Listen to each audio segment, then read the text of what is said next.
여러분 안녕하십니까? 시사쇼 이것이 정치다의 윤정호입니다. 국민의힘이 조금 전 의원총회를 마쳤습니다. 새로운 비대위 구성을 위해서 당헌 당규 개정안을 추인했습니다.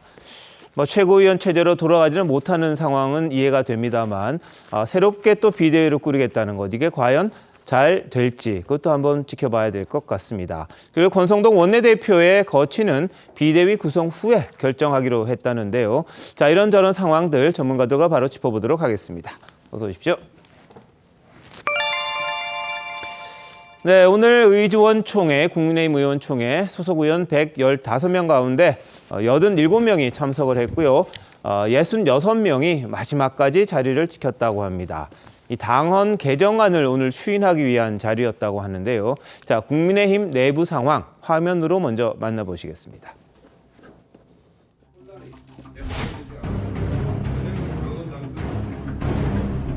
당헌 당규 개정을 통한 새로운 비대위 출범 말고 어떤 대안이 있습니까? 무엇보다 새로운 비대위는 구청을 통해서 우리 스스로가 의결했던 내용입니다.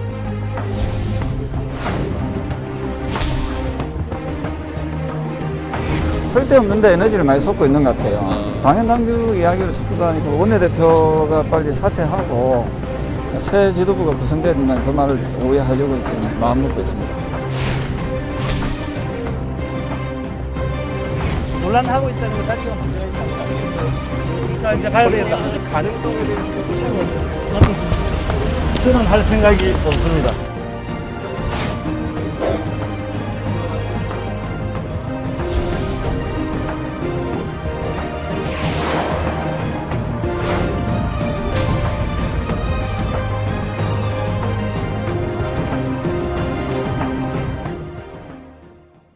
네, 국민의힘 오늘 의총 이후에요. 권성동 원내대표 거취는 선수습 후 거취 표명, 이런 입장이 다수였다, 이렇게 이야기가 나왔습니다. 자, 지금까지 알려진 국민의힘의 정상화 시나리오 한 3가지가 됐었습니다.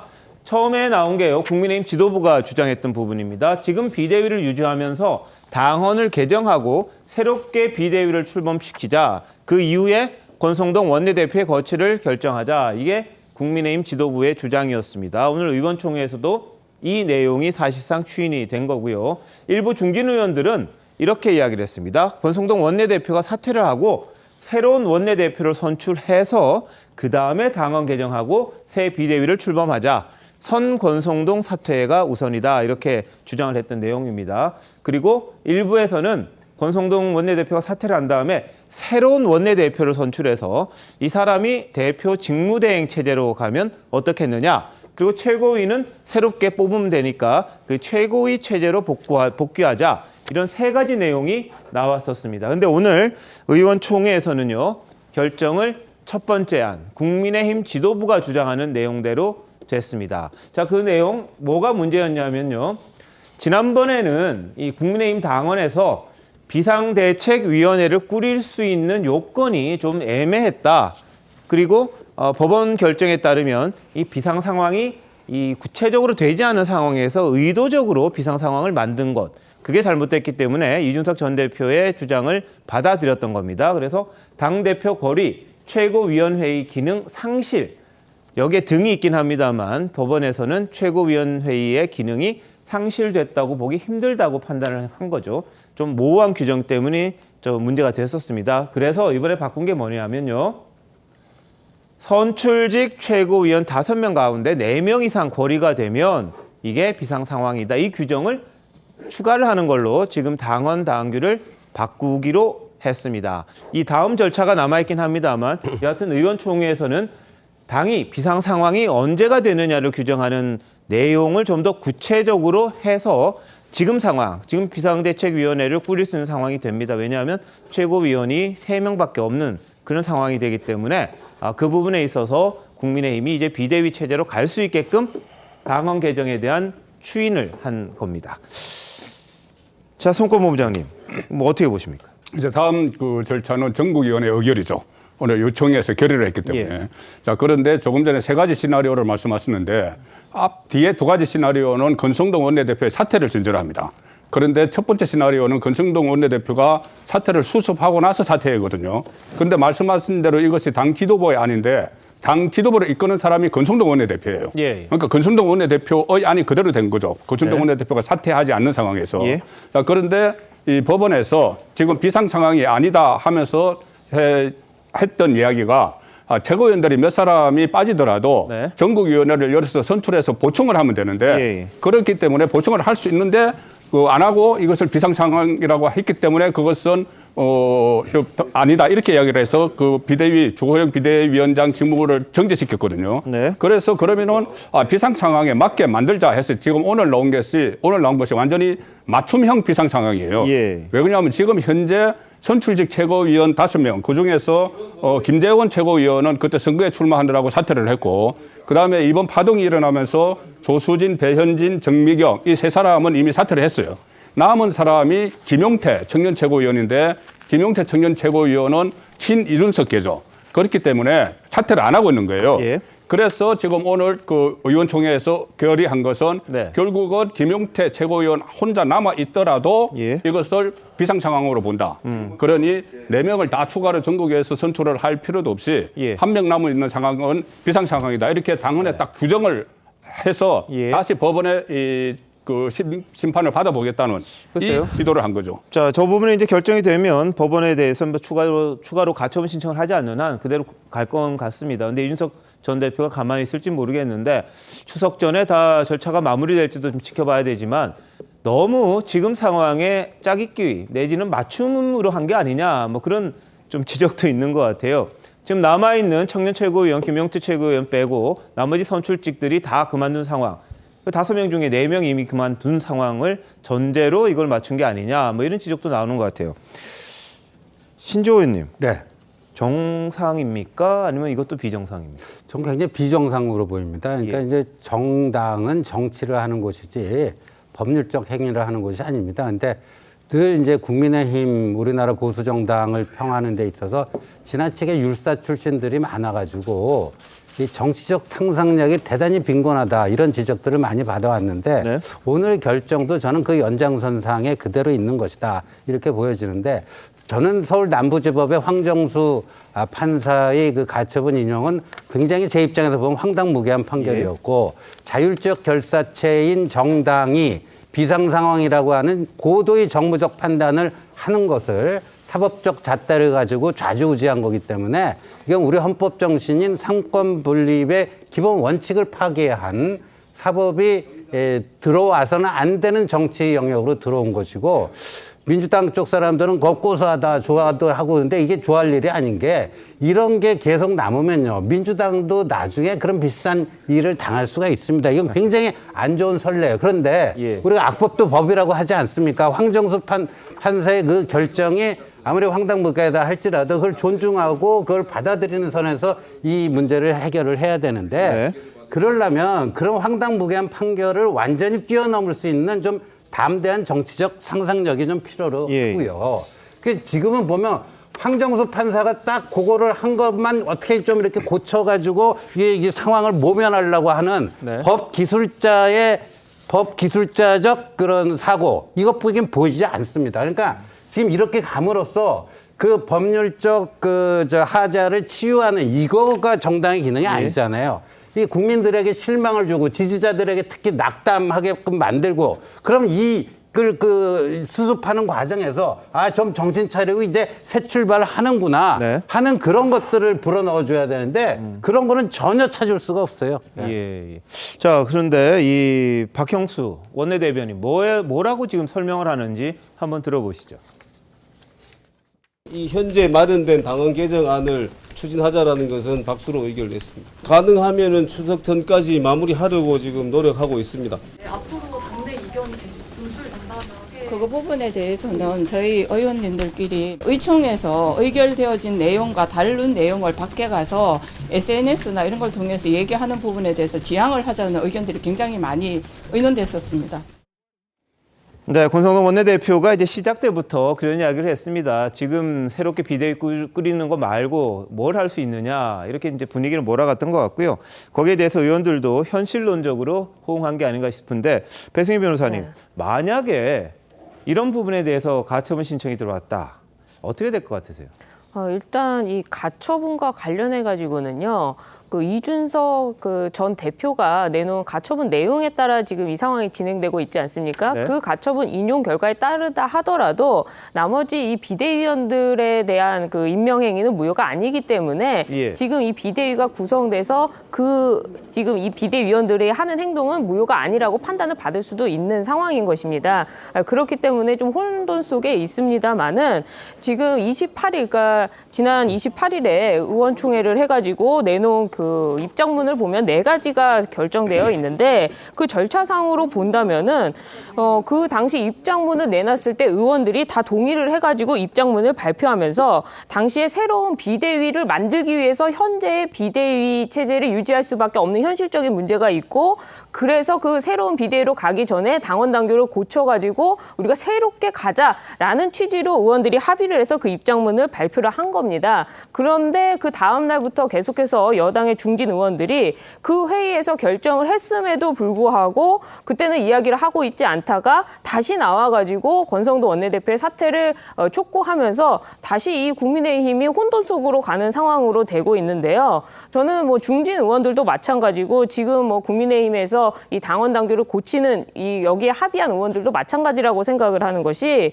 지금 국민의힘이 와장창 무너지기를 바라는 의원들은 없을 거라고 생각을 합니다. 그분들도 나름대로 열심히 그러니까 국민의힘을 다시 살리기 위해서 새로운 비대위로 가기 위해서는 당원 당규를 고쳐서 가는 것이 가장 합리적이다라고 판단을 했기 때문에 다수의 의원들이 여기에 동의한 것이고 이에 대해서 뭐 이준석 전 대표는 계속해서 그 가처분을 하겠다고 하지만 이미 이 영역은 정치 영역으로 넘어온 것이고 이준석 대표가 정말 이런 가처분을 하려면은 사실은 징계 행위부터 가처분 신청을 했어야 되는 건데 그것은 논외로 하고 자신의 이 문제들에 대해서는 논외로 하고 자꾸 이 국민의힘 비대위를 흔들어가지고 자신의 입지를 자꾸 내놓는 이런 상황이 오히려 그것이 더 비상 상황이기 때문에 저는 이 새로운 비대위로 가는 데 있어서 여러 가지 문제점이 있습니다만은 뭐 절차상 당연히 권성동 원내대표가 사퇴를 하고 하는 것이 깔끔합니다만은 본인이 또 어떤 퇴로를 마련을 했기 때문에 그런 현실적인 조화에 있어서 저는 당원 규정도 어쩔 수 없는 것이고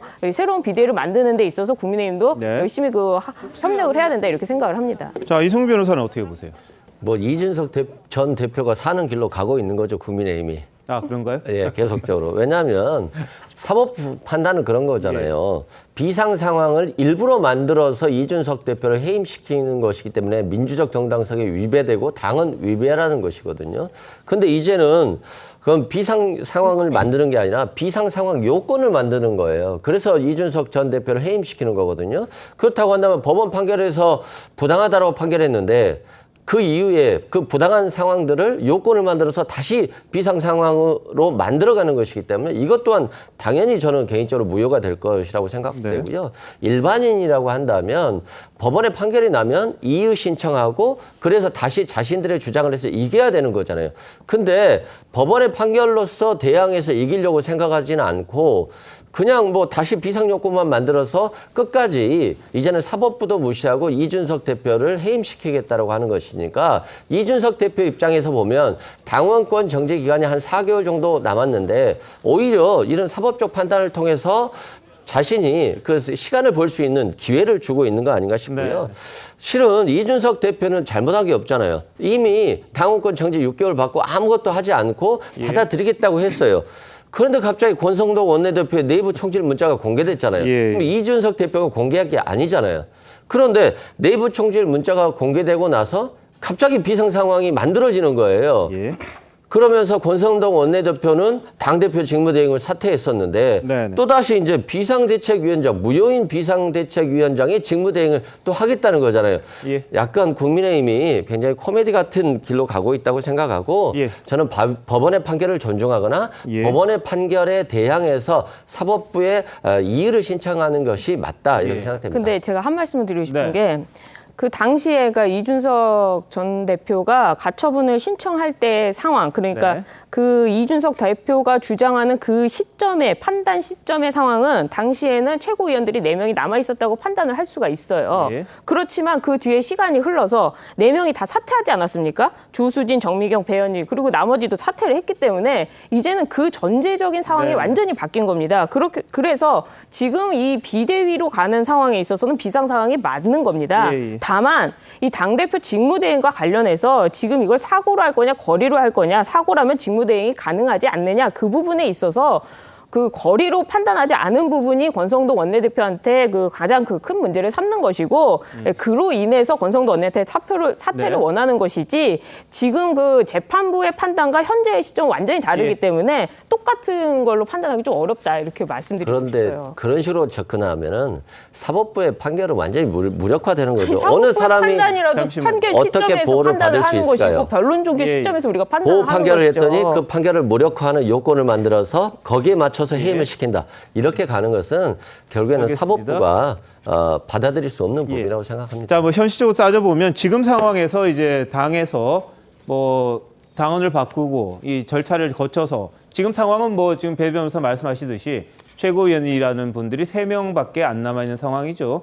지난번에 비대위 의결로 사실상 최고위원은 해체했다고 당에서는 주장을 하고 있습니다만 그걸 재판부에서는 받아들이지 않았으니까 그 부분을 차치하더라도 지금 나머지 최고위원들은 다 물러났고 남아있다고 하면 권성동, 성일종, 김용태 이 3분이 남아있는 셈이 되는 거거든요. 이건 비상 상황 아니겠느냐. 근데 지금 만들어서 지금 상황에 대해서 이제 적용을 하니까 그거는 이제 뭐 새로운 차원으로 넘어갔다고 볼 수 있겠지만 뭐 이송 변호사 말씀하셨듯이 당에서의 이 내용적인 부분을 재판부가 들여다보는 거에 대해서는 뭐 다른 논란이 있긴 합니다만 여하튼 의도적으로 이 상황을 만든 데 대한 지적이 그러니까 근본적인 문제 제기였기 때문에 그걸 거스르는 게 아니냐 이렇게 볼 수도 있을 것 같아요. 근데 이 부분을 만약에 가처분 신청, 지금 상황에서 가처분 신청을 했을 때는 예전과는 좀 다르진 않겠느냐 이런 생각이 좀 듭니다. 이게 무력화하려는 시도와는 별개로요. 다만 이송 변호사 말씀하시는 거는 정치적인 상황에서 이게 좀 뭐라 그럴까요? 어긋나게 가는 그런 부분이다 이렇게 볼 수 있을 것 같은데, 자, 박승민 전 최고위원, 민주당 입장이었으면 이런 상황이면 어떻게 했을 것 같아요? 뭐 법적인 판단이 이미 나오지 않았습니까? 저는 이거는 국민들의 판단도 끝난 것이고 사법적으로 판단까지 끝났기 때문에 저는 이 부분에 대해서 뭐 계속해서 비대위 체제로 간다? 이거는 그냥 메비우스의 띠 같은 거라고 생각을 하고요. 사실 국민의힘의 상황을 보면서 제가 느꼈던 점은 이런 걸 이른바 전문 용어로 답정너라고 한다라는 것인데, 이게 답은 정해져 있고 너는 대답만 하면 된다 이런 것인데, 국민의힘의 상황을 보면 결국에 어떻게 됐든지 간에 최고위원 체제로 다시 돌아갈 생각은 없는 거예요. 근데 이 최고위원 체제로 다시 돌아가지 못하는 이유는 사실 본질적으로 보면 하나입니다. 이준석 대표가 싫기 때문이에요. 저는 이런 감정적인 요인이 있기 때문에 지금 사퇴 수습이 논리적이고 원칙적으로 되지 못하고 있다라는 생각이 들고, 사실 권성동 원내대표가 지금 계속 얘기하는 것이 본인이 사퇴 수습을 하고 나서 이제 뭐 본인의 거취를 고민하겠다라고 말씀을 하시는데, 사실 지금 이렇게 소명을 내세우는 것 자체가 조금 성립이 안 되는 상황이거든요. 말씀하신 대로 이제 앞에서도 계속해서 논의가 있었지만 이준석 대표의 징계 이후에 당 혼란이 있었지만 어찌됐든 직무대행 체제로 갔기 때문에 일정 부분 혼란이 수습돼 가고 있는 측면에서 사실 권성동 원내대표의 문자가 공개되면서 국면이 바뀐 거 아닙니까? 저는 이런 부분에 있어서 이 정도까지 법원의 판단까지 나왔으면 사실 이제 저는 더 이상 뭐 이 체제를 존속시키면서 뭔가를 해본다. 그러니까 권성동 원내대표를 유지하면서 뭔가를 해본다. 이거는 저는 어불성설이라고 생각하기 때문에 만약에 민주당의 상황이라면 이런 상황이 절대 오지 않았으면 좋겠지만 만약에 이런 상황이라면 저는 최대한 빠르게 조기 수습을 위해서 원내대표를 새로 선출하는 방식을 주장을 할 것 같습니다. 네. 지금 법원의 판단이 끝났는데 왜 사법부의 그 결정을 정치권에서 무시하느냐. 자, 여기서 모든 문제 제기를 하는데 법원의 판단이 끝난 게 아니죠. 1심이 그렇게 판단한 겁니다. 이거 항고를 할 것이고 고등법원에 항고를 할 것이고 또 대법원에 재항고 절차도 있어요. 1심이 그렇게 판단을 한 것이기 때문에 사법부 판단이 완전히 끝났다고 말하는 것은 좀 어폐가 있는 것이고, 그다음에 1심 판결도 국민의힘에서 볼 때는 특정 재판부의 판결이라고 보는 거예요. 이게 그 전에 이 가처분 신청을 했을 때 사실 많은 법조인들은 이 법적으로는 이것이 인용될 가능성이 거의 없다는 말을 했고 네. 정치권에서는 인용될 가능성이 있다는 말이 많이 나왔습니다. 그런데 결국은 이것이 인용이 되면서 절차상의 하자는 없다는 그 판결문에 들어가 있어요. 절차상의 하자는 없는데 단지 두 가지 상황. 하나는 비상 상황이 아닌데 비상 상황이라고 했다.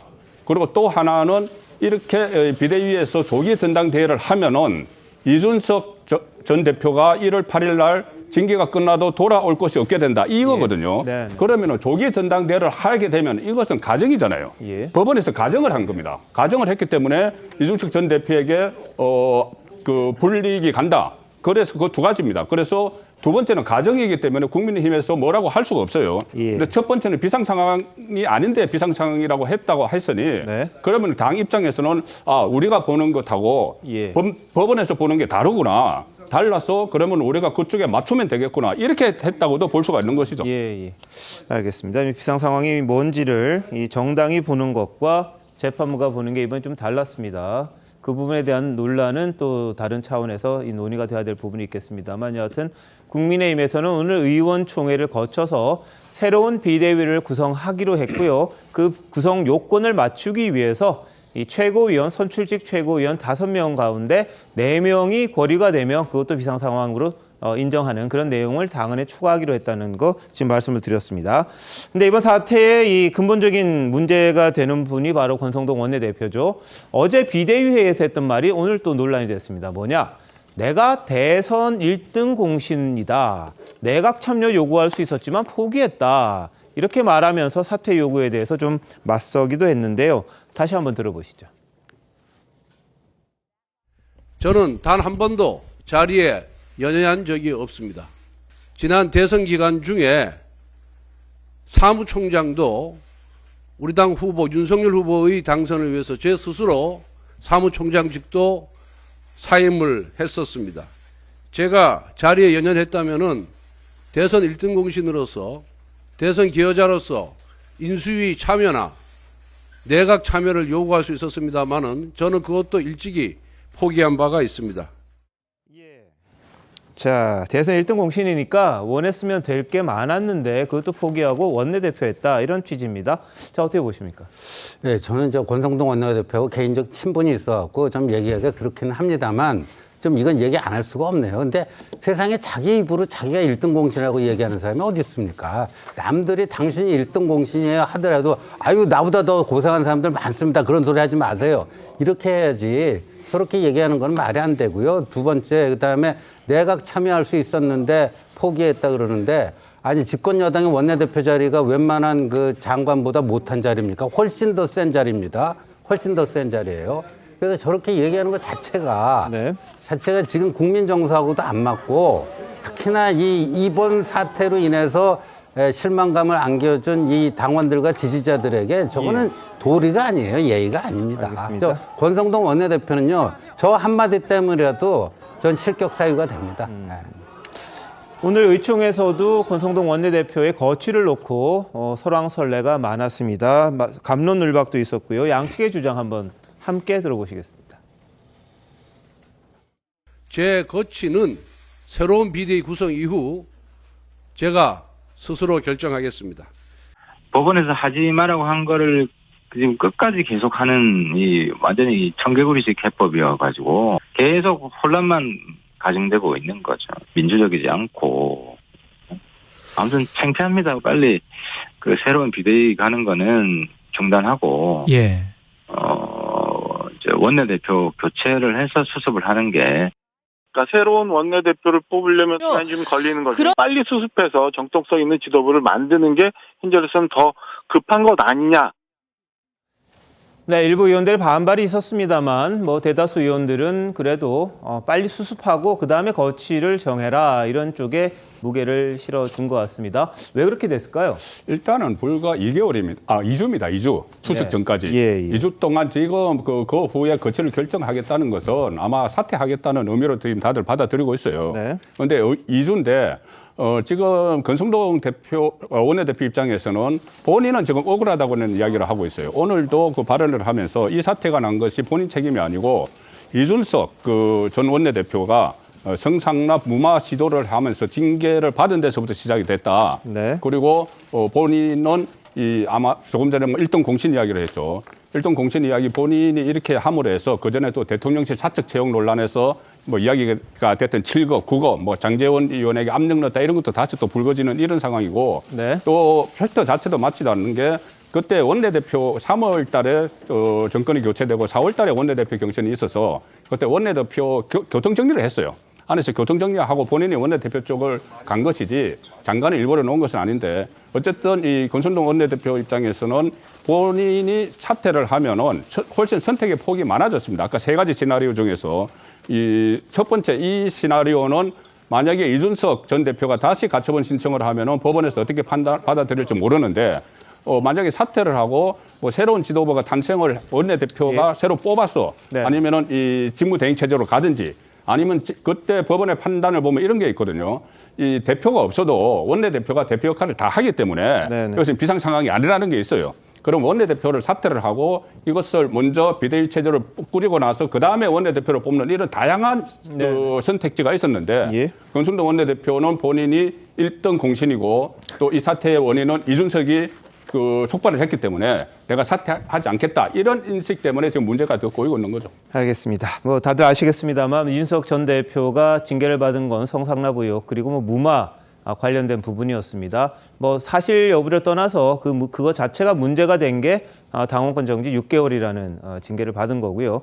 그런데 이 뭐 문자 내용 나오면서 뭐 내부 총질하던 대표가 없어지니까 당이 잘하고 있다 이런 문자가 나왔잖아요. 근데 그 문자가 나오면서 비상대책위원회 체제의 주장이 나오기 시작했습니다. 그래서 인과관계가 과연 어디에 있느냐, 그건 뭐 따져봐야겠습니다만 어떻게 보면 그냥 직무대행 체제로 가던 당에 갑자기 비상 상황이 생긴 것처럼 또 느껴지는 그런 부분도 있습니다. 물론 뭐 대표가 6개월씩 당무가 정지되는 상황이면 정상은 아니겠습니다만 하여튼 누가 원인 제공을 했느냐라는 부분에 있어서는 서로 간에 좀 의견이 다른 상황이기 때문에 이걸 어떻게 해결하는지에 대해서도 해법이 달라질 수밖에 없는데요. 지금 문제는 전국위원회 소집입니다. 전국위원회 소집. 서병수 의원이 전국위원회 의장인데 서병수 의원이 전국위를 소집 안 하면 그럼 당헌 당규 개정을 어떻게 할 거냐. 이 부분에 대한 논란이 좀 있습니다. 권성동 원내대표와 서병수 의장 간의 신경전 한번 보시죠. 현재 당이 비상 상황이라는 것을 재확인하였고 당헌 당규를 정비한 이후 새로운 비대위원회를 출범시켜야만 혼란은 최소화할 수 있습니다. 비상 상황이라고 규정한 것 자체가 잘못됐다. 비상대책위원장을 의결한 것 자체가 잘못됐다. 비상대책위원도 잘못됐다는 것이 법의 취지라고 봅니다. 현재는 우리 당의 비상대책위원회는 존재하지 않는다. 제적위원 4분의 1 이상의 연서가 즉 동의가 있을 경우에는 상임 전국위원회 의장이 반드시 상임 전국위원회를 개최하도록 되어 있습니다. 두 번 잘못은 해서는 안 된다라고 봅니다. 직무대행 체제로 가면서 이준석 대표도 잘 설득을 시켜서 함께 할 수 있는 그런 정치적인 지도력을 발휘하는 것이 더 바람직하다. 사회 보시는 것을 거부하실 경우에는 의장이 대신해서 사회를 보면 된다라고 저는 보고 있습니다. 네, 서병수 의장 같은 경우에는 지난번에도 이 비상 상황 아니다, 전국위 소집 바람직하지 않다 이렇게 이야기를 했었습니다만 뭐 의원총회 결의도 있고 그래서 전국위를 소집을 했었습니다. 근데 이번에도 이제 법원 판결이 있은 다음에 결정이 있은 다음이기 때문에 이게 적절한 건 아니다 이런 입장을 지금 가지고는 있는 것 같아요. 배승희 변호사 어떻게 보세요? 이거 부의장이 할 수 있습니까? 어떻습니까? 네, 지금 이 발언들을 쭉 보면요. 그 뉘앙스가 있는데 서병수 전국위원장 같은 경우에는 지금 잘 알려진 대로 이준석과 좀 친한 그런 친이준석계로 알려져 있습니다. 그래서 이번에도 그 발언을 보면은 이준석 대표도 잘 설득을 시켜서 함께 할 수 있는 정치적인 지도력을 발휘하는 것이 더 바람직하다 이런 표현을 쓰면서 지금 사실은 새로운 비대위가 출범을 못하도록 하는 그래서 이준석 전 대표가 가처분을 인용받았던 그 법원 논리에 것에 좀 정당성을 부여하는 듯한 그런 뉘앙스로 발언을 했다고 저는 이제 해석이 되는데요. 네. 사실은 이준석 대표가 가처분을 해서 인용을 받았을 그때에 본인은 뭐 이겼다고 생각할지 모르겠습니다만은 당원과 국민들 입장, 그러니까 윤석열 정부를 지지하고 또 윤석열 대통령을 만들기 위해서 국민의힘을 지지했던 이런 분들은 상당한 배신감을 느꼈다고 생각을 합니다. 더 이상 이준석 대표와는 함께 할 수 없다는 것이 당원의 그 당심이고 아마 윤석열 대통령을 지지하시는 분도 그런 마음일 거라고 추정이 되기 때문에 다수의 국회의원들이 이 비대위 체제로 가는 것이고 그렇기 때문에 이 법원에서 제동을 건 부분, 특히 절차상은 맞았지만 실체상의 이 재판부 한 사람이 비상 상황을 판단한 이런 속된 말로 이 정치적인 판결이라고 생각되는 이런 상황에 있어서 이 국민의힘 의원들이 하고 있는 것인데 이 이준석과 관련해서 이 서병수 전국위원장은 이준석과 관련한 입장을 똑같이 가기 때문에 이런 발언을 하는 것이고 권성동 원내대표는 빠르게 조속하게 사퇴를 마무리하고 새로운 비대위를 만든 후에 본인의 거취를 이 사퇴 쪽으로 하는 거기 때문에 네.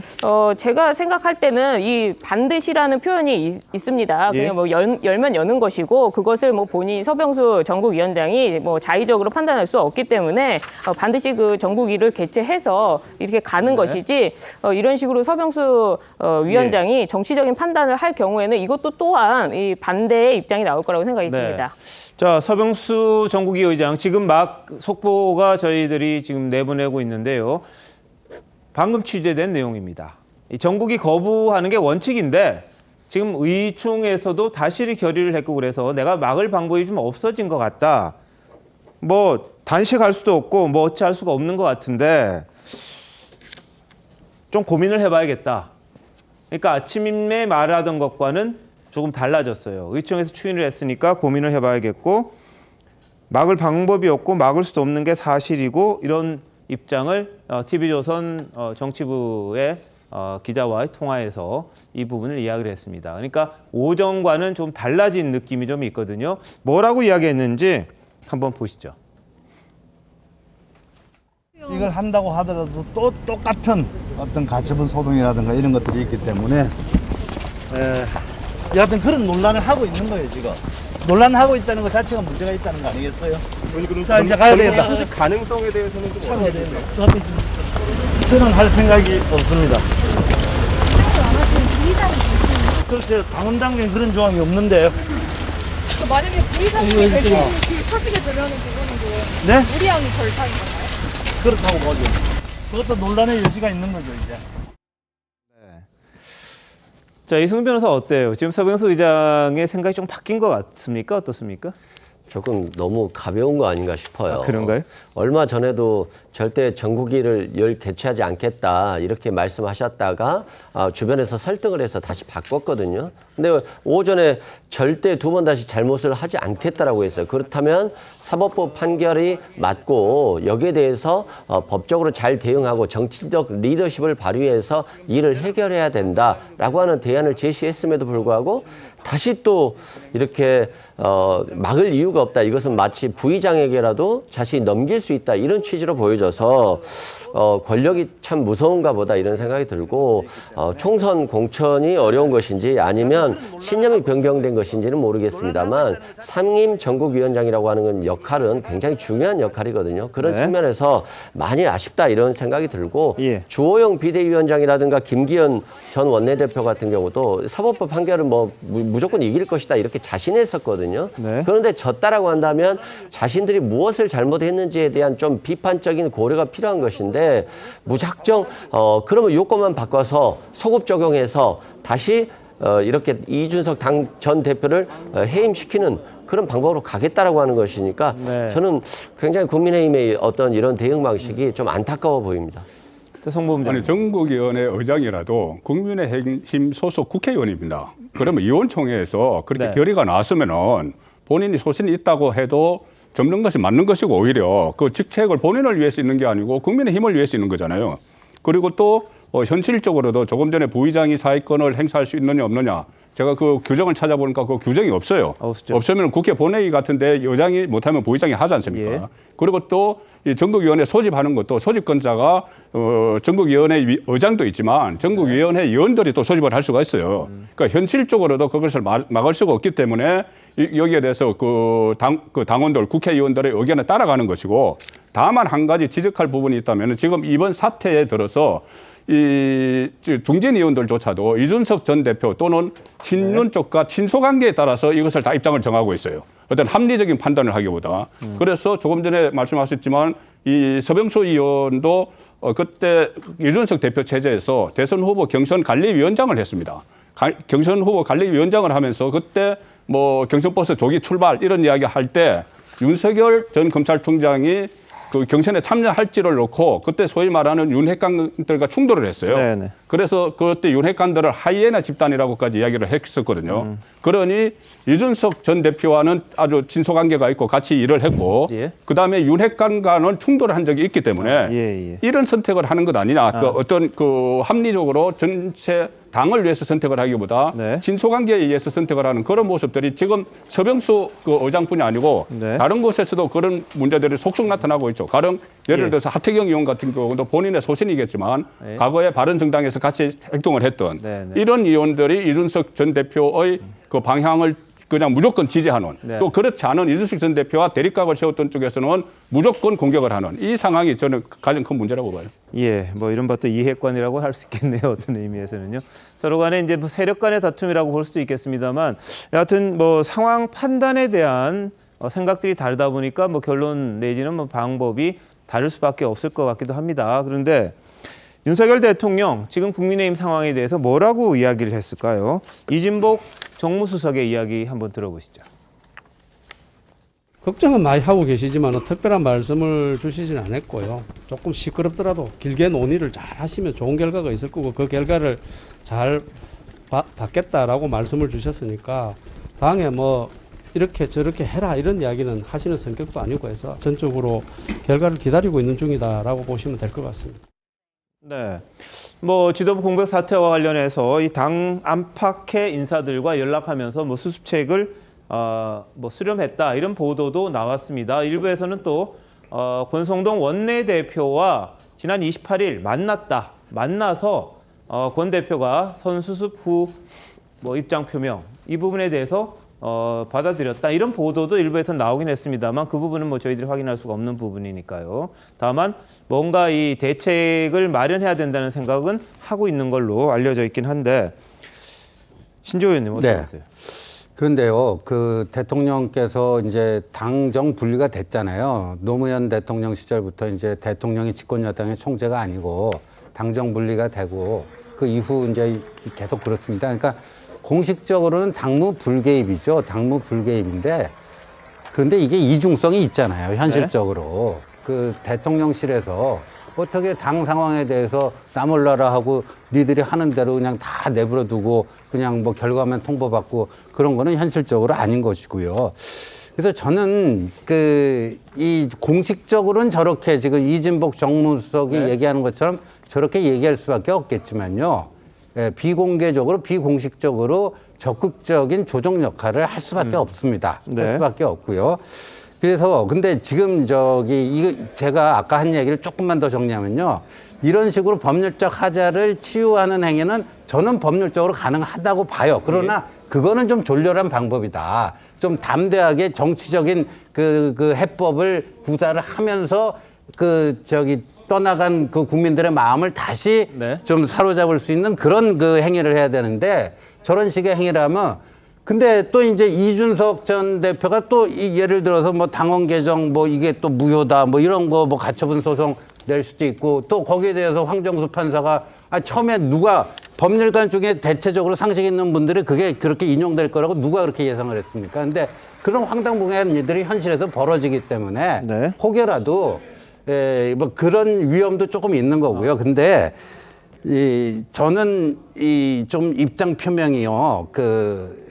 지금 한시가 급합니다. 한시가 급하고 이제 정기국회가 시작되고 하는데 지금 뭔가 꽉 막혀 있어요. 답답한 답답한 이런 상황이기 때문에 네. 이걸 좀 뚫어주는 역할을 대통령실에서 비공식적으로라도 저는 해야 하는 네. 게 맞다 이렇게 예. 봅니다. 예, 뭐 일부에서는 윤핵관 이 전 대표 다 물러나라 이런 조언도 했다고 하는데, 자 박성민 비서관 어떻게 보세요?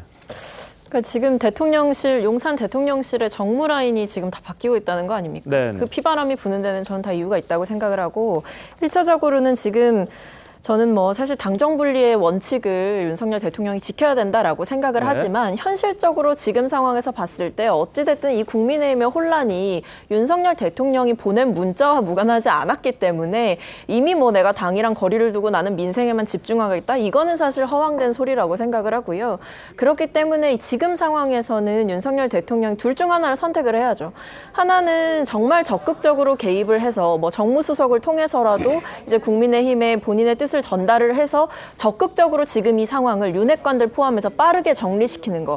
쉽게 말하면 지금 계속해서 국민의힘에서 나오고 있는 얘기는 윤핵관들이 이 선으로 후퇴해야 된다. 그리고 지금 이 상황을 굉장히 급조하고 있는 핵심 배후에는 분명히 윤핵관이 있다. 이런 얘기는 네. 어떤 경로로든 분출이 되고 있는 것이고 예. 저는 그게 거의 사실이라고 봅니다.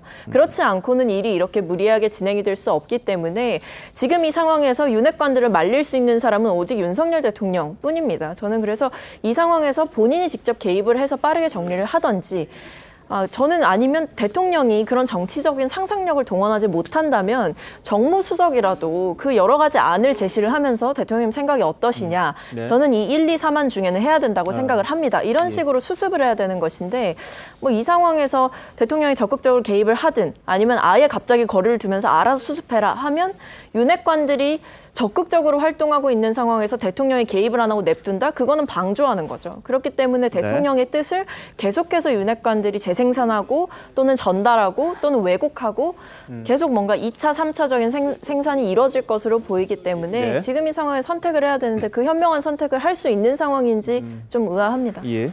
일단 그 윤핵관이라고 지칭되는 사람 딱 세 사람입니다. 권성동 원내대표 그리고 장제원 의원, 이철규 의원 딱 세 사람을 이준석 대표가 지목을 했어요. 나머지는 호소인이기 때문에 뭐 윤핵관이라고 할 수가 없는 상황이고요. 예, 예. 자, 윤핵관 세 사람이 뭘 했는지 한번 보자고요. 권성동 원내대표 하고 있습니다. 비대위 수습 후에 사퇴한다고 사실상 거의 입장 발표가 된 상황이고요. 장제원 의원이 뭐 하고 있습니까? 이철규 의원이 뭐 하고 있습니까? 자꾸 그 윤핵관이라는 프레임에 그 이준석 전 대표가 만든 이 악의적인 프레임에 자꾸 쌓여가지고 국민들께서 제대로 보지를 못한다고 저는 생각을 하고요. 그 문자 파동이라고 하는 거는 권성동 원내대표가 일부러 공개한 것도 아니고 본인이 그걸 받고 굉장히 기분이 좋아가지고 대통령께 문자를 보내려다 사적인 내용이 공개된 것입니다. 그렇기 때문에 그 사적 영역에 있어서의 대화를 가지고 우리가 정치적으로 판단한다는 거는 말이 안 된다고 생각을 하는데 그 문자 때문이 아니라 이 사태는 이준석 당대표가 당대표 당대표가 정지된 이후에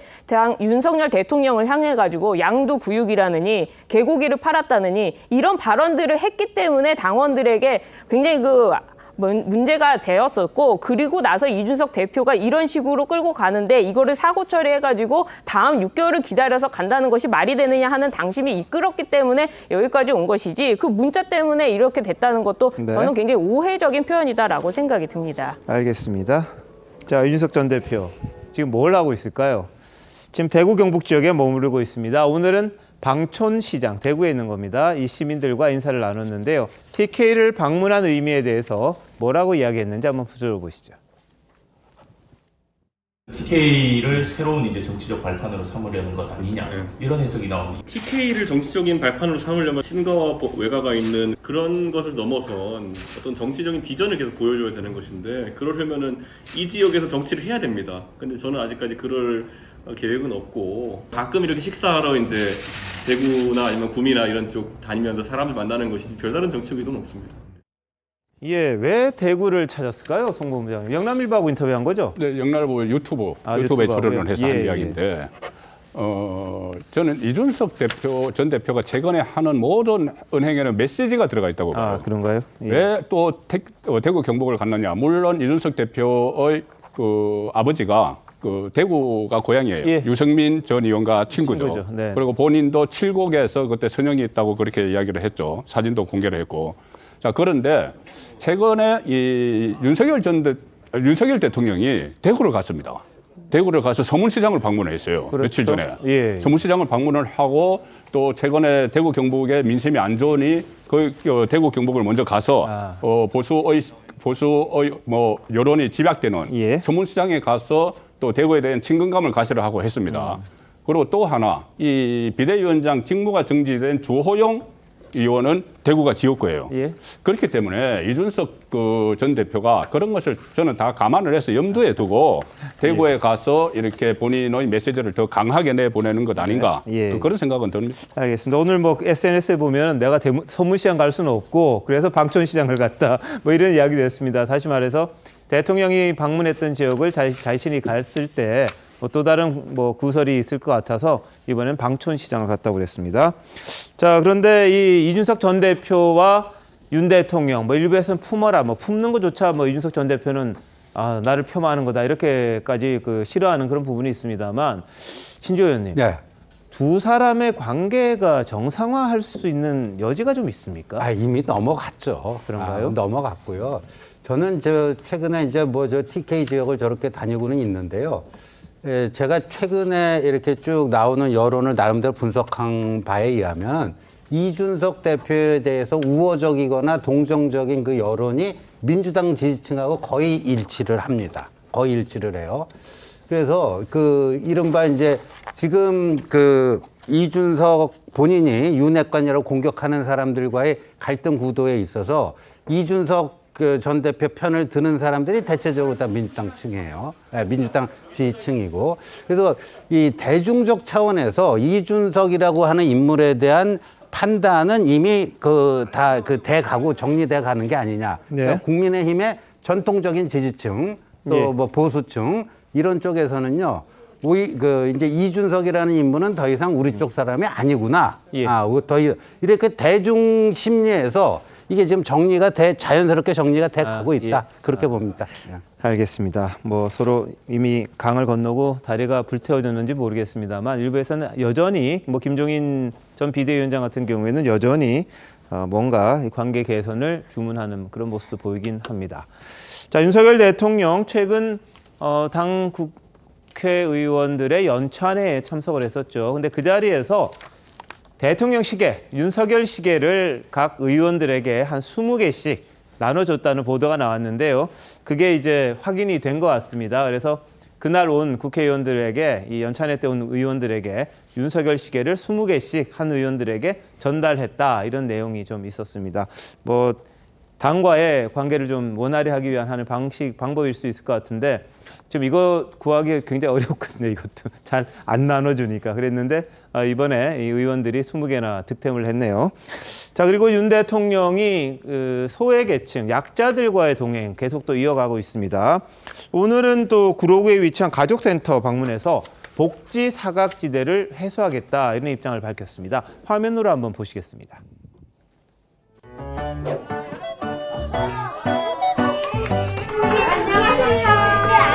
안녕. 아이고. 몇 살이지? 몇 살? 6살.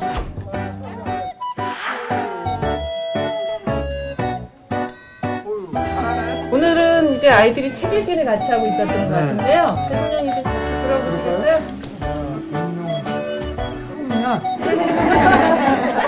한번 읽어보자. 선택기를 하면 애들이 되게 좋아해서 그래요? 네, 선택.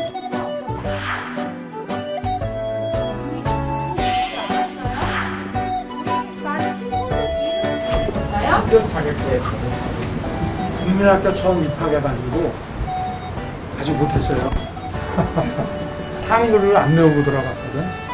그래서 뭐 무슨 받아쓰기 시험이라든지 이런 거 하면은 뭐 100점 만점에 뭐 10점도 맞고. 무슨 간식 좋아해요? 간식은 뭐 옛날에 빵 많이 먹고 그랬던 것 같아요. 단팥빵이나 초보로 알아요, 초보로. 옛날에 크림빵 이런 거 많이 먹었죠. 근데 학생은 놓아요. 이 아이들이 우리나라에 또 우리 세계 인류의 그 미래를 이끌어갈 정말 소중한 우리의 자산입니다. 국적이 어디냐와 상관없고.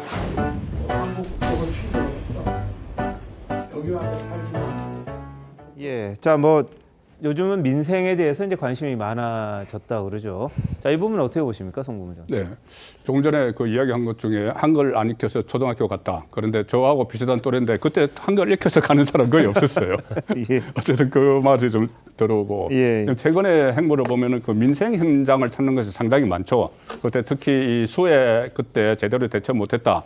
이런 이야기 있고 나서 그때 신림동에서 참변을 당한 그쪽을 찾은 것부터 시작을 해서 또 지방도 자주 가고 그런 민생 현장을 찾는데 그래서 그전에는 이 도어 스태핑이 일주일에 한 4번 정도는 있었는데 최근에는 한 절반 정도밖에 안 해요. 네. 왜냐하면 첫 일정부터 이 민생 현장을 찾아가는 이런 예. 일정이기 때문에 그만큼 또 지금 오늘 방문한 데처럼 또 소외된 곳을 집중적으로 찾아가는 그런 네. 행보로 뭐 지지율 반등이라는 게 이런 쪽에서 지지율 반등을 모색을 하는 것 같아요. 어떤 뭐 인사 문제나 대대적인 인적 쇄신 이런 것으로 해서는 반짝 그 지지율 반등뿐이 안 된다. 그래서 네. 직접 지금 국민 곁으로 다가가는 처음에 공약을 했던 대로 지금 초심으로 돌아가는 상황 아닌가 저는 그렇게 평가합니다. 네.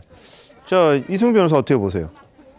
저런 모습들이 국민들께는 좀 안정적으로 보여질 것 같아요. 지금 국민의힘 내부 상황이 너무 힘든 상황인데 오히려 반대로 서민들을 찾아서 저렇게 아이들과 함께 해주는 모습들을 보면은 좀 국민들 입장에서 좀 좋아 보일 수도 있겠다 이런 생각이 들고 네. 실제 수해라든가 이런 과정 속에서 어려운 이웃들이 굉장히 많이 발견되고 있거든요. 그리고 복지 사각지대가 발견되고 있고 그런 측면에서 저는 대통령이 지금 경제 현실이 굉장히 어렵잖아요. 고금리, 고환율, 이런 속에서 오히려 서민들만 많이 어려워지고 있거든요. 그런 측면에서 대통령이 약자와의 동행 차원에서라도 조금 더 서민들 그리고 중산층이 많이 없어져 가고 있는데 중산층을 회복하는 데 있어서 좀 더 노력해서 경제와 민생에 많이 치중했으면 좋겠다. 네. 정치적인 싸움보다는 예. 그런 측면에서 저는 좋은 어떤 행보라고 생각됩니다. 알겠습니다. 자, 뭐 윤석열 대통령 당 때문에 머리도 복잡할 거고요. 또 예산 통과시켜야 되는데 그것도 골치가 아플 겁니다. 게다가 뭐 본인의 지지율도 신경이 많이 쓰일 텐데 어떻게 할지 뭐 많은 국민들도 지켜보고 있습니다. 자, 다음 이슈 넘어갑니다. 오늘 이재명 대표 부인 김혜경 씨의 법인카드 유용 의혹의 핵심 인물이죠. 배 씨가 처음으로 언론 앞에 등장을 했습니다. 영장 실질 심사가 있었는데요. 한번 보시죠. 법인카드 사적으로 유용하냐면 인정하십니까? 김혜경 씨가 지시한 겁니까? 경기도청에서 본인이 맡았던 업무가 뭡니까? 억울한 점은 없으십니까? 김혜경 씨하고 사적으로 여러 주고받은 적 있습니까? 예, 지금 뭐 도청 총무과의 별정직 5급이었죠. 배모 씨. 김혜경 씨의 개인 음식값을 이 경기도 법인카드로 결제하거나 이 타인 명의의 불법 처방전을 발급받아서 전달한 혐의 이런 게 또 있습니다. 경찰에서는 법인카드 유용 규모를 한 2천만 원 정도 이렇게 보고 있는데 뭐 김혜경 씨 측에서는 이걸 7만 8천 원 사건이라고 네이밍 이름을 지어서 굉장히 약한 사건을 너무 강하게 수사한다 이런 프레임을 지금 만들려고 하는 그런 의도가 있어 보입니다. 자, 배승희 변호사님 어떻게 될 것 같으세요? 지금 뭐 영장 실질 심사에 출석을 해가지고요. 네. 지금 아직도 심사를 받고 있는 것으로 알고 있거든요. 그러니까 오전 10시부터 시작이 됐는데요. 굉장히 지금 오랜 시간 동안 결론이 나오고 있지 않습니다. 이게 보통 통상적으로 정말 주요 사건 같은 경우에는 저녁 시간이 지나서 새벽까지 걸리는데 과연 이 배모 씨가 그럴 인물인가 하는 부분에 있어서는 이 법조인들 간에도 갑론을박이 있습니다만 김혜경 씨와 관련하고 또 이재명 지금 의원과 관련해 본다면은 상당히 또 중요한 인물로 판단되기 때문에 아마 법원으로서도 상당히 고심을 할 것으로 보입니다. 다만 그런데 이 배모 씨 같은 경우에는 우리가 그 법적으로만 표현을 하자면은 행동을 직접 실행한 정범이라고 표현을 할 수가 있고요.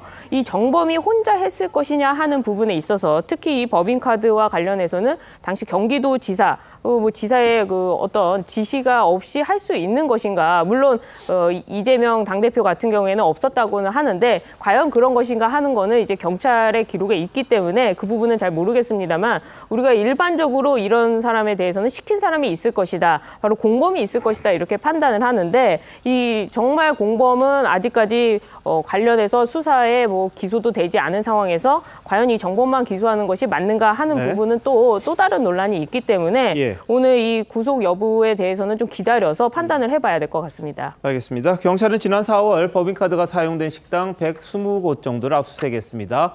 업무상 배임, 공직선거법 위반 혐의 이걸 경찰이 지금 있다고 보고 있는데요.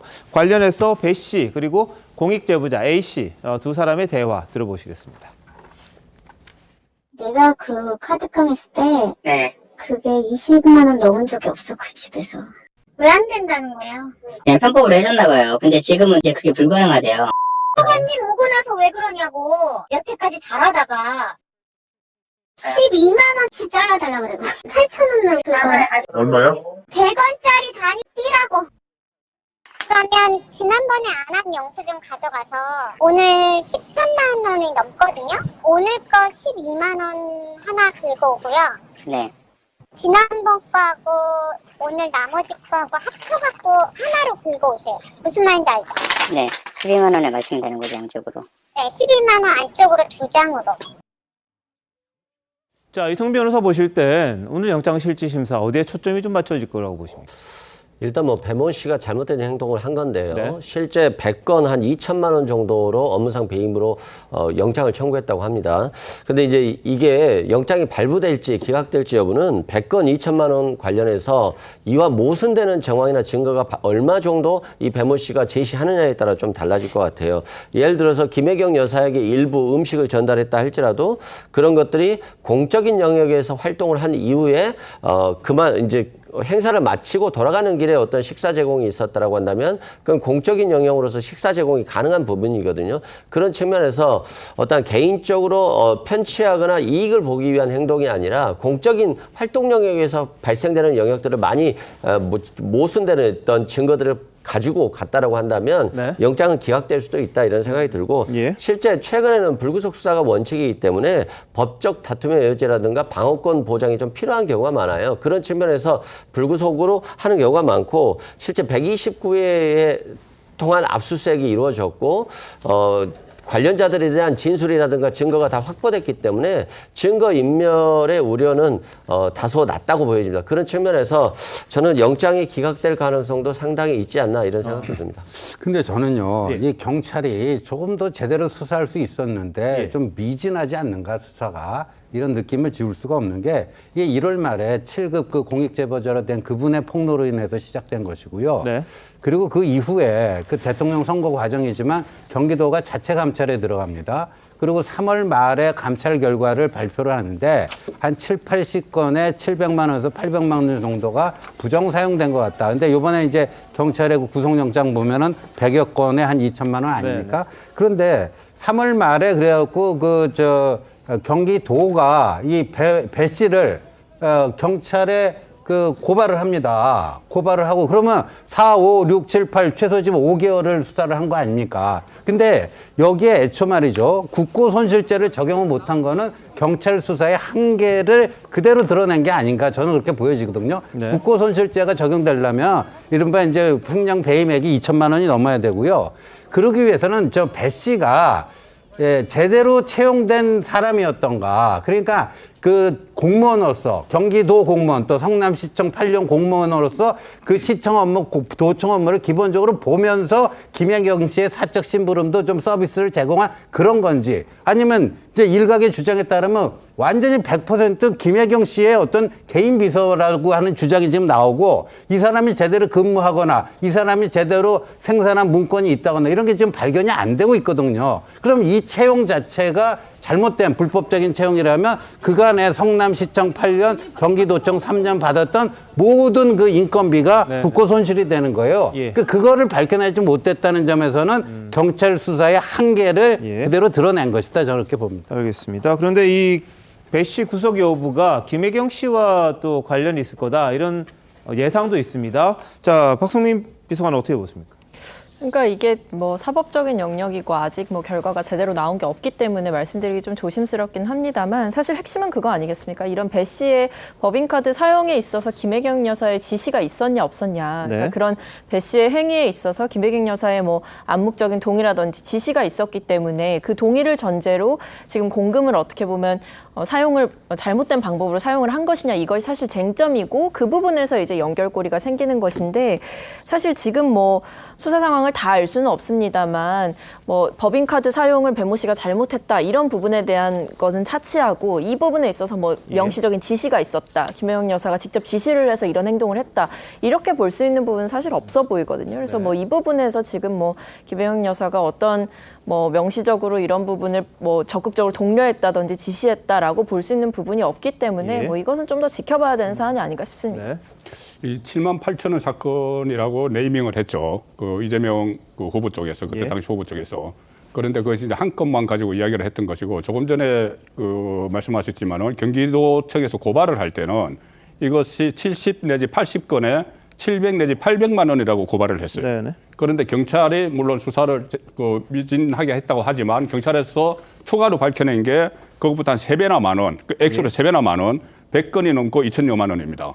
그렇다면은 자 이런 부분이 과연 2천여만 원이 넘는 것을 배모 씨 혼자 이렇게 결정을 해서 했을까? 그리고 이재명 그 대표 쪽에서는 이런 이야기도 했죠. 네. 본인이 한 돈 100만 원 정도를 본인 돈으로 한 걸로 알고 있다 이렇게 했는데 지금 경찰에서 파악한 게 100건이 넘는 2천여만 원이라면은 본인 돈으로 한 것도 아니죠. 그래서 일단 그 배모 씨가 구속이 될지 안 될지 모르지만 영장에 나온 이 내용으로 보면은 배모 씨 혼자서 알아서 했다고 보기는 상당히 금액도 그렇고 상당히 그 의아하기 때문에 이 문제가 더 커질 수가 있어요. 김혜경 씨는 물론 이재명 그 대표에게도 옮겨갈 수가 있는 문제죠. 알겠습니다. 이 부분은 이제 뭐 연결고리가 이제 밝혀지면 뭐 확실해지겠습니다만 그 부분에 대해서 뭐 경찰이나 또 검찰이 어떤 식으로 추가 수사 내용이 나올지는 한번 지켜봐야 될 그런 부분인데요. 지금 이재명 대표, 신임 대표에 대한 압박은 또 다른 차원에서 또 시작이 됐습니다. 뭐냐면 백현동 특혜 의혹과 관련해서 허위 사실을 공표한 혐의로 경찰이 이재명 대표를 검찰에 송치를 했습니다. 문제가 됐던 발언이 뭐였는지 한번 보시죠. 지사님 백현동 사업에 특혜를 줬다고 생각하십니까? 전혀 사실이 아닙니다. 그거는 국토부가 요청해서 한 일이고 공공기관 이전 특별법에 따라서 저희가 응할 수밖에 없는 그런 상황입니다. 만약에 안 해주면 직무유기 뭐 이런 걸 문제 삼겠다고 협박을 해서 용도를 바꿔준 건 국토부의 법률에 의한 요구에 따라 어쩔 수 없이 한 것이고. 자, 여기서 이제 뭐냐면 협박을 받았다. 이게 이제 쟁점이 되는 것 같아요. 배승희 변호사, 이건 뭐가 문제가 되는 겁니까? 예, 지난 10월에 그 경기도 국정감사에서 이재명 지금 뭐 당 대표가 그 발언한 부분이 이제 허위 사실이다라고 경찰이 검찰에 넘긴 건데요. 그러니까 그 백현동과 관련해 가지고 그 왜 그거를 해주게 됐느냐 했을 때 이재명 당시 지사가 박근혜 정부 때 국토부가 요청을 해서 한 일이고 저희가 응할 수밖에 없었던 뭐 그런 상황이었다라고 답변을 한 부분, 이 국토부가 요청한 바로 이 부분에 있어서 허위 사실이라고 경찰이 판단을 한 겁니다. 실제로 이 발언이 있고 난 이후에 박수영 의원이 공개한 당시 국토부 공문을 보면은 뭐 그런 요청도 없었다라는 게 있었고 또 당시에 국토부 노동조합이 그 성명을 내가지고 협박이라는 표현은 굉장히 부적절하다라고 성명까지 낸 상황이었습니다. 그래서 지금 이 사건은 이 공직선거법인데요. 공직선거법 위반 같은 경우에는 공소시효가 9월 9일이기 때문에 이 건 말고 다른 3건은 불송치를 했고요. 이 한 건만 기소 의견으로 검찰에 송치를 한 것입니다. 그렇기 때문에 뭐 이재명 당대표 측에서는 내가 이 당대표가 된 이후에 바로 사정의 칼날을 가지고 정치적 목적으로 하는 거 아니냐 하지만은 이 선거법이기 때문에 그 공소시효가 거의 뭐 가까워서 그렇게 된 것이고 나머지 3건은 또 불기소를 한 상황이기 때문에 그런 식의 어떤 정치적 공방은 아닌 것으로 판단이 됩니다. 예, 거기에다가요, 이재명 도지사 시절에 경기도가 대북 교류 행사를 했습니다. 아태평화국제회의 2회 연속 치렀는데 이 변호사비 대납 의혹을 받고 있는 쌍방울 그룹이 또 행사 자금을 지원했다, 이런 의혹이 제기가 됐고요. 거기에다가 또 뭐가 나왔냐면 그 수사 내용이 또 유출된 부분이 하나 있고요. 쌍방울 그룹의 말이죠. 이런저런 것과 관련해서 쌍방울 그룹이 또 본사 빌딩 사무실을 아태평화교류회가 공짜로 쓰고 있고 이런 것들이 여러 가지 아주 복합적으로 쌍방울 그룹과 이 경기도 측과의 이 관계 내지는 뭐 대북단체와의 관계 이런 것들이 좀 연결이 돼 있다 이런 의혹들이 또 제기가 됐습니다. 자, 이 부분 이승훈 변호사 그 백현동과 관련해서 또 쌍방울과 관련해서 이런 부분도 아마 수사가 들어가고 있는 것 같은데 이건 어떻게 될 것 같으세요? 저는 백현동 관련해서 허위사실 공표로 기소 의견을 송치한 건 조금 이해가 안 돼요. 왜냐하면 박근혜 정부 때 실제 국토부가 20회 후 공문을 통해서 이런 매각에 대한 협조를 요청을 했고 그리고 실제 세종청사로 이전을 해야 되는 상황에서 매각이 계속 유찰됐거든요. 네. 근데 왜 유찰됐냐? 실제 여기에 경제성이 없었던 거예요. 아파트를 짓든 건물을 짓든. 그렇기 때문에 어떤 이런 완화를 건축 제한 부분을 완화해 준 것인데 이건 성남시장 입장에서 보면 압박으로 받아들일 수 있거든요. 그런데 이건 압박이다, 협박이다 이런 것은 순수한 감정적인 표현이기 때문에 협박을 받았다. 이걸 갖다가 허위사실 유포로 기소한다? 좀 이해가 안 되는 부분이고요. 알겠습니다. 실제 이제 쌍방울 관련해서도 변호사 대납 의혹으로 의혹은 제기되고 있습니다만 아직 전혀 실체적인 부분이 나오지 않았다는 측면에서 말씀을 드리고요. 또 대북 문화 교류 사업과 관련해서는 다양하게 기업들이 대북 문화 사업에 대해서는 후원을 했었습니다. 그렇기 때문에 이걸 후원했다라고 해서 어떤 문제가 있다. 전혀 이건 문제가 없어 보이고요.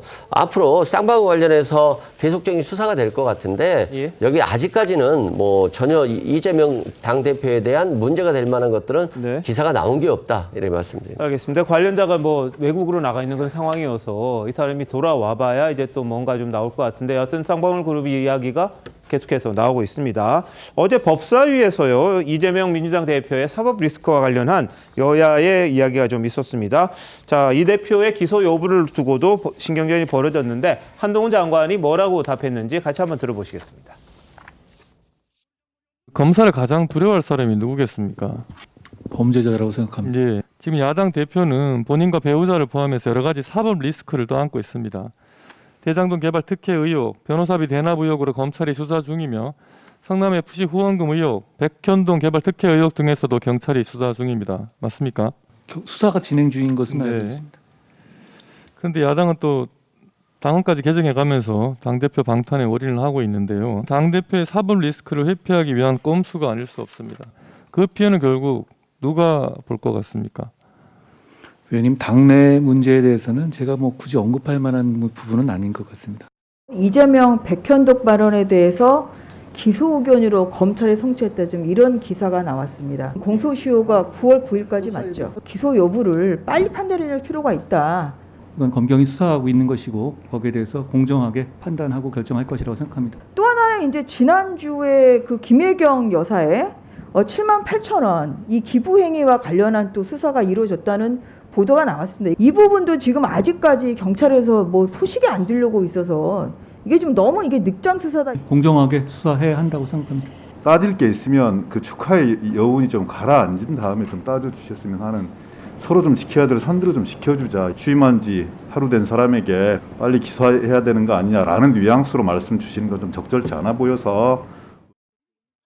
자, 국민의힘에서는 빨리 기소 여부 판단해라 이렇게 주장했고 민주당에서는 취임한 지 하루밖에 안 됐는데 이게 무슨 예의냐 이렇게 나옵니다. 어떻게 보십니까? 근데 국민의힘 의원들 뭐 저렇게 하는 심정을 알겠는데요. 저는 뭐 그 검경 수사에 자꾸만 개입하려고 하는 그거는 뭐 썩 좋은 모습은 아니라고 봅니다. 근데 이 수원지검의 수사기밀 유출은요, 이건 아주 심각한 행위입니다.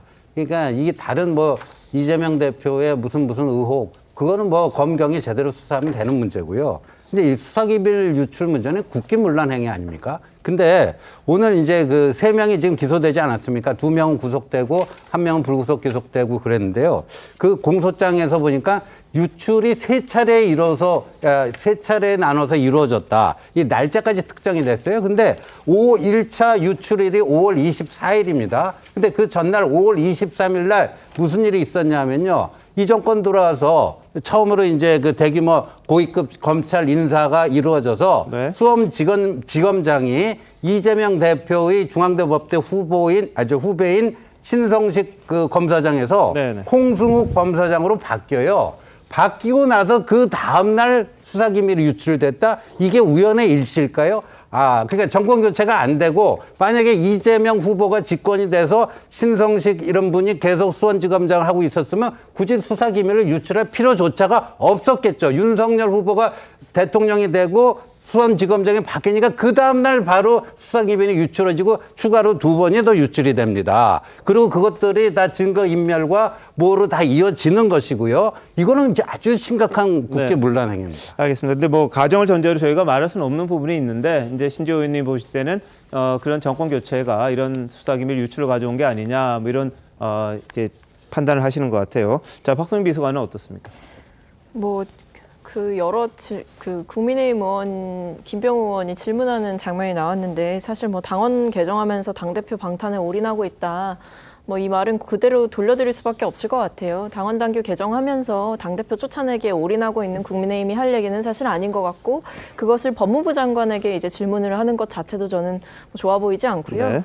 좀 본분에 충실했으면 한다라는 생각이고 사실 법무부 장관 불러다 놓고 왜 이런 특정 수사가 기소를 빨리 판단해주지 않냐라는 뉘앙스로 이야기하는 것 자체도 적절해 보이지 않습니다만 마지막으로 말씀드리고 싶은 거는 사실 김건희 여사와 관련된 여러 혐의가 있는데 그런 부분에 있어서는 늑장 수사가 이루어지고 있는 거 아니냐라는 의혹이 굉장히 많다는 점 말씀드리고 싶습니다. 알겠습니다. 형평성을 이제 야당에서 계속 문제 삼는 그런 부분입니다. 그런데 지금 한동훈 장관에 대해서는 탄핵 카드를 만지작하는 게 지금 야당인데 일부에서는 이러다가 제2의 윤석열 만들어주는 거 아니냐 이런 이야기도 나온다고 합니다. 과거 추미애 전 장관과 윤석열 당시 검찰총장과의 갈등 모습 한번 보시죠. 한동훈 장관에 대한 탄핵 이런 것들은 최악의 카드입니다. 윤석열 검찰총장을 추미애 장관과 싸우면서 키워줬었거든요. 검찰총장이 저의 명을 거역한 것입니다. 잠깐 제가 물어본 게 있잖아요. 지금 내 명을 거역한다는 등 검찰총장은 법무부 장관의 부하가 아닙니다.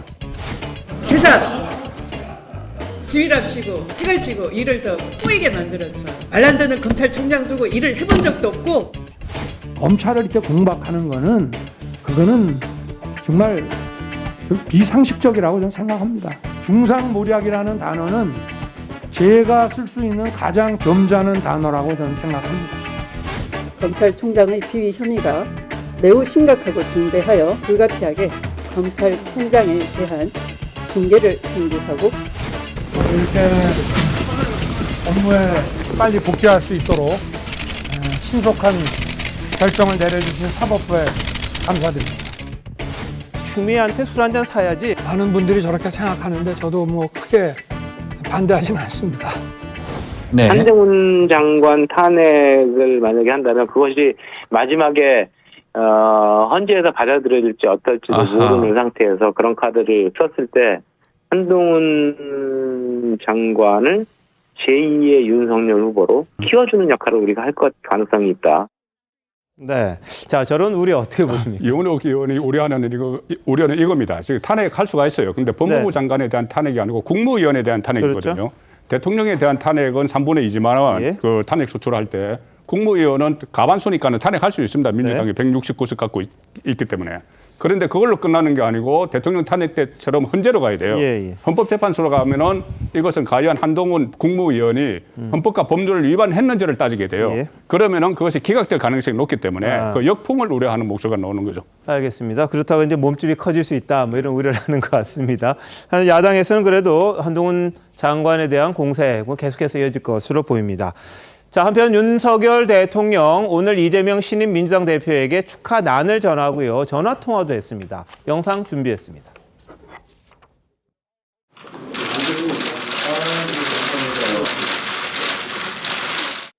오늘 대통령 대신해서 이렇게 축하난 들고 인사를 왔습니다.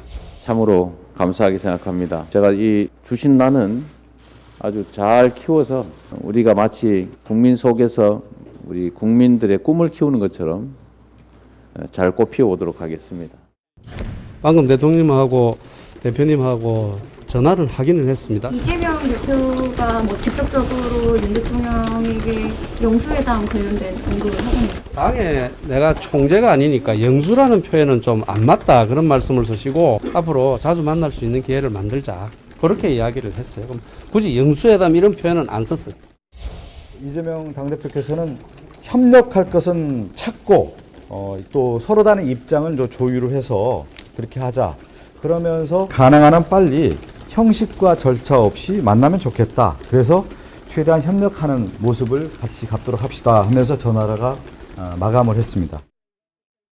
네, 이재명 대표는 두 차례나 이 이른바 영수회담 제안을 했는데 오늘 윤 대통령 당이 안정되면 가까운 시일 내에 여야 대표와 좋은 자리 갖겠다. 어떻게 보십니까? 하겠다는 겁니까? 아닙니까? 뭐 하겠다는 건데 좀 시간을 두겠다는 거고요. 그러니까 영수회담이 이제 대통령이 집권당 총재이던 시절에 이제 적용되던 건데 지금 아니니까 여당 대표, 야당 대표 같이 놓고 보겠다 이런 건데 너무 그 형식에 꼭 구애될 필요는 없을 것 같습니다. 네. 알겠습니다. 자, 두 사람 그리고 여당 대표까지 뭐 같이 만날지 한번 봐야겠네요. 잠시만요.